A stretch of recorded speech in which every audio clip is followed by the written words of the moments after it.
Today's topic is equinox. जो equinox है वो एक टर्म है जिसमें क्या होता है, जो डे और नाइट है वो इक्वल लेंथ के होते हैं। ये एक टर्म है ये जिसमें डे और लाइट जो होते हैं वो इक्वल लेंथ के होते हैं। कब होते हैं? जब जो हमारा जो अर्थ है, अर्थ के जो सेंटर में जो लाइन पास करती है दैट इज़ इक्वेटर होती है। और इस इक्वेटर के सामने वो टाइम जब जो सन है हमारा बिल्कुल इक्वेटर के ओवरहेड होता है, तो उसको उस टर्म को बोलते हैं हम इक्विनॉक्स। जब सन जो है अर्थ के इक्वेटर के बिल्कुल ओवरहेड यानी ऊपर होता है, सामने होता है, तो उस टाइम पे क्या होता है, जो दिन और रात दोनों के दोनों इक्वल होते हैं। इसी तरीके से यहाँ पे भी यही लिखा है, on the 21st March the sun is directly overhead on the equator, so every place on the earth has 12 hours of daylight and 12 hours of night. कब होता है ये इक्विनॉक्स वाला सिस्टम? स्प्रिंग इक्विनॉक्स में 21 मार्च को, जब 21 मार्च होती है तो उस दिन जो सन है वो एक ऐसा टाइम है जब जो सन बिल्कुल इक्वेटर के सामने हो जाता है, और जिसके कारण अर्थ के ऊपर हमारा जो डे और नाइट है वो इक्वल हो जाते हैं। जैसे कि हमें पता है कि 24 आवर्स हमारे पूरे डे में होते हैं, यानी कि पूरा टोटल एक डे होता है 24 आवर्स का। उसमें क्या होता है, 12 आवर्स दिन के होते हैं और 12 आवर्स नाइट के।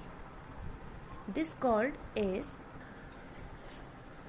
Spring and the vernal equinox. Next the earth moves on the northern hemisphere tilt more towards the sun and experience summer. तो इस तरीके से क्या है कि जो इस पहले तो इसको ये बोलते हैं कि स्प्रिंग इक्विनॉक्स या फिर वर्नल इक्विनॉक्स बोलते हैं, क्योंकि ये स्प्रिंग के टाइम में होता है।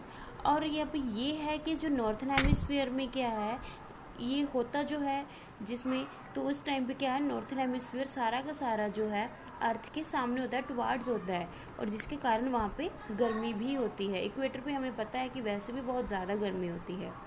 दूसरा ये है autumnal equinox on the 23rd सितंबर। ऑटम के महीने में होने वाला जो इक्विनॉक्स है उसको ऑटमनल बोलते हैं। और ये कब होता है? 23rd सितंबर को। The sun is overhead on the equator again. इस टाइम पे भी क्या होता है कि जो सन है वो फिर से ओवर हेड होता है इक्वेटर के ऊपर। और इस टाइम पे क्या होता है, on this day the northern hemisphere has autumnal और fall equinox which the southern hemisphere has spring equinox.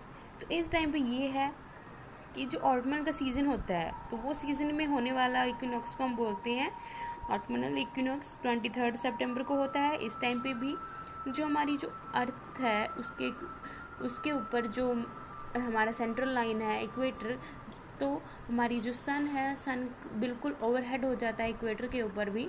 और इस टाइम पे क्या होता है, नॉर्दर्न हेमिस्फीयर में तो ऑटम होती है, बट साउदर्न हेमिस्फीयर में स्प्रिंग इक्विनॉक्स होता है। तो ये दो टर्म्स हैं इक्विनॉक्स की, स्प्रिंग और ऑटमनल इक्विनॉक्स।